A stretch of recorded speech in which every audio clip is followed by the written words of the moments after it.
I'm about to make a huge transition in my business, and it's already commenced, it's already started. If you don't know me already, I run a 7-figure Amazon business, and that Amazon business is primarily operated through the method of FBA, which stands for Fulfillment by Amazon, which also means I send all my stock to Amazon's warehouses, I buy all my stock, get it to this warehouse, which I'm stood in today, and we just pack and label it up all day, every day, and send it out to Amazon's warehouses so they can offer next day delivery to customers.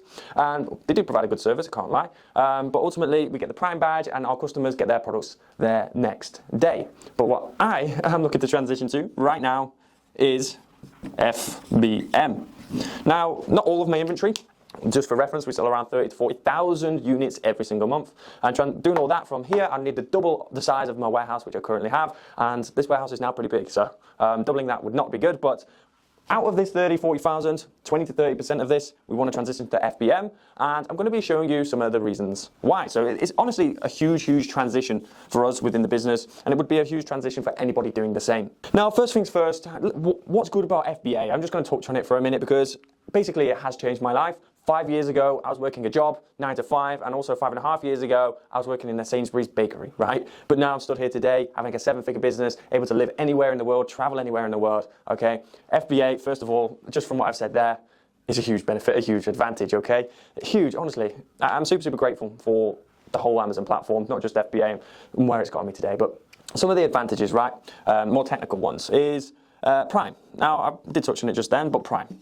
So customers, you get to offer next day delivery to customers, okay? You don't have to worry about, oh, is the courier going to get there on time? Because Amazon can penalize you and stuff, right? But you get the Prime badge, and Amazon does everything for you. You just need to get it to Amazon's warehouses for FBA. And Amazon deal with everything. They deal with everything, okay? Packing, shipping,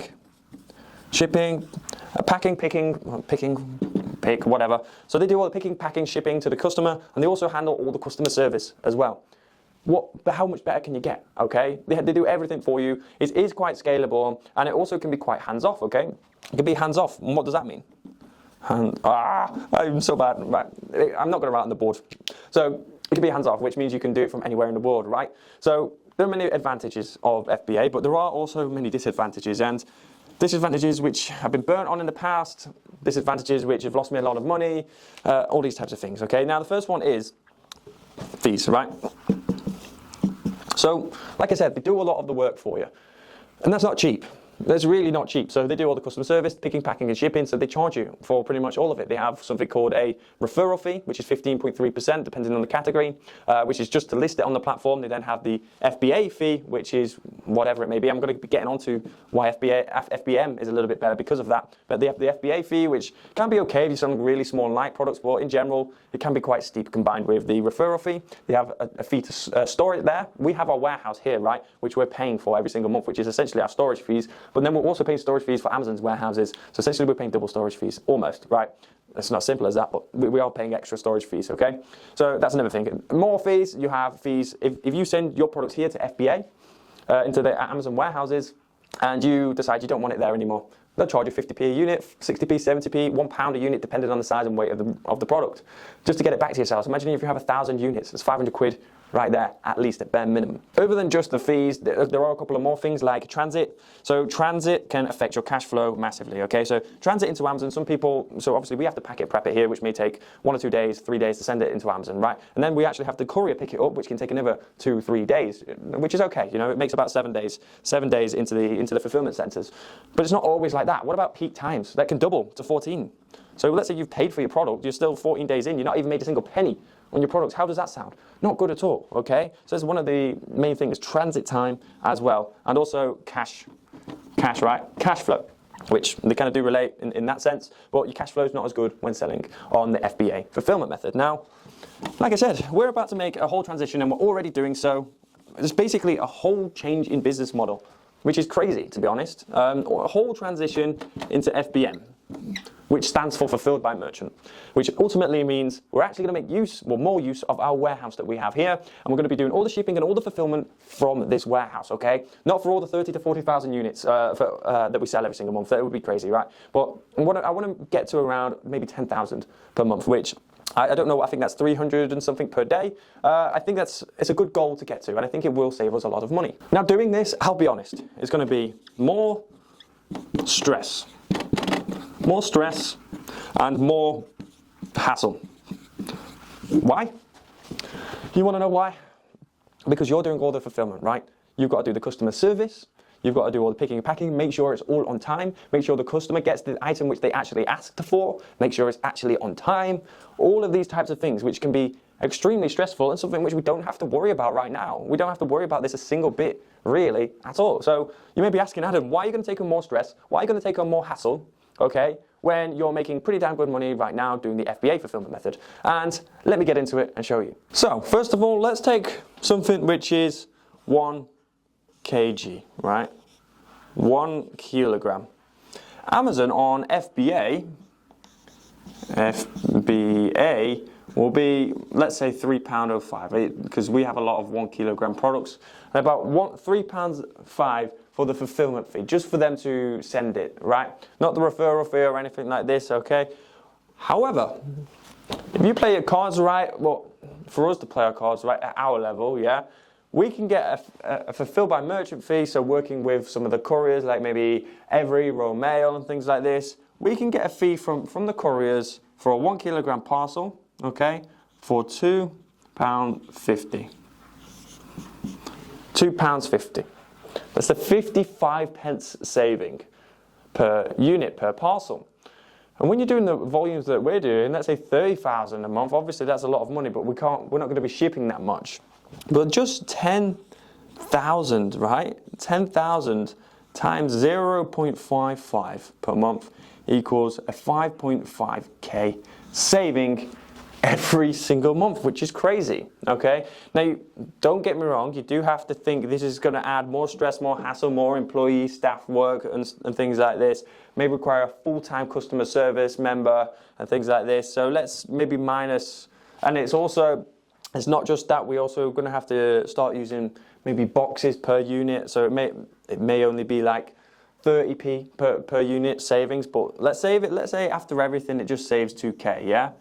It's still a 2k saving to the business. But it's not just that, right? It's going to save money, it's going to save costs and things like this. And I would estimate, if we're doing 10,000, it would be in the region of, I'd say 2 and 3 grand, right? At 10,000 unit scale, okay? But it's not just that. It makes the business, let me just put FBM, but actually it's not just FBM anymore, right? It's FBM, yes, Seller Fulfilled Prime, where you still get the Prime badge from shipping from your own warehouse. But from doing everything in-house in the warehouse, right, everything becomes more scalable, okay? Scalable. Why is that? Okay, because when you list your products within your warehouse, first of all, your cash flow is better. Cash flow, for example, let's say if you're ordering from your supplier and it takes 5 days to get to your warehouse, and then you've got to send it to Amazon's warehouse. But if you don't have to do that and you're doing FBM here, it takes 5 days from the supplier to come to your warehouse, okay, and get the products in your warehouse. From day 0, day 1, as soon as it's there in your warehouse, you are in stock and you are making sales from day 1. Whereas if you are doing Amazon FBA, on the other hand, you have to wait, okay? You have to wait to pack it and prep it to get the special Amazon barcode on it. Again, 1, 2, 3, 4 days. Who knows? Depends how busy you are. Depends how much staff you have. Transit time into Amazon. It could be 1 to 2 days, but it can also be up to a week, right? And then you also have, it gets to Amazon. Sometimes they don't check it in for a day or two. Sometimes they have to distribute it around the country for a couple of days to make sure it's all evenly distributed throughout the country. You know, it could be like 7 to 10 days. 7 to 10 days quicker. 7 to 10. Let's say if you're doing purchase orders every single month, but you're doing things 7 to 10 days quicker than you were. Your cash cycles are going to be so much more over that course of the year, right? And that's all about growing your business. Growing your business, the more cash cycles you can do in the positive cash cycles, the quicker you're going to grow. The bigger business you're going to build, quite simply, right? Now, the next thing, not just the cash flow, you get to be I can't write and speak. I can't do it for some reason, okay? So, multi-channel, right? You get to be multi-channel. Now, you can somewhat do this when you're doing FBA. However, it becomes a lot more easier when you're shipping from your own warehouse, okay? Because the stock that you check into your warehouse and you hold ready for customers, ready to send out to customers, becomes your single source of inventory, okay? You may hear this a lot. It's called SSI, single source of inventory. Basically, you hold your stock in your warehouse and you can list it on Amazon. Let's say if you have 100 in stock in the warehouse, you list it on Amazon, you've got 100 in stock, but you can also list it on eBay, Etsy, Shopify, all of these things. And when an order comes in from eBay, it will automatically deduct this one in the middle, and everywhere will have 99. Same goes, order comes in 98 on all platforms, all automatically, which is amazing, okay? And being multi-channel isn't just all about making more money, right? Your business is going to be worth a lot more as well. You're going to be on a better profit margin, okay? So multi-channel is absolutely insane. Sorry, the camera cut out for a second there, but I was saying everything links back to each other, right? You're going to be on more margin, you're going to be building better relationships with the couriers, which will be better on the multi-channel side of things, because you're going to be on better rates, which will make your margin better, especially on Amazon as well. Furthermore, when your margin's better, your cash flow will be better, okay? And also when your delivery times are a little bit faster and your cash flow is better because you can get your things in stock as soon as possible, right? All of these types of things, right? All of them. Everything's just, in my opinion, that little bit better. Now, all of this is going to take our business to a whole new level, and yeah, there's going to be a hell of a lot of change, right? There's going to be so much change, right? Some of the stuff that we've been implementing, we've run into quite a few teething problems, some of them being to do with couriers, and I'm going to say about I'm going to release a horror story, right? We've had some terrible horror stories about our couriers. One courier in specific, I'm not going to be explaining it all. We've also been doing new things like implementing barcode scanners and implementing locations on warehouses and stuff, which within our warehouse and stuff, which is all new. It's all brand new. And being in business is all about adapting. It's all about changing and how you can optimize and make yourselves better, right? And that's exactly what we're doing right now. Now, if you want business advice on how you can grow specifically an Amazon business, but just an e-commerce business in general, if you want any advice, any help at all, go ahead down below, click the link down below, and I look forward to speaking with you on a call, see how I can help you to get you to where you want to be. And without further ado, that's all. Like, subscribe, and I will see you in the next one.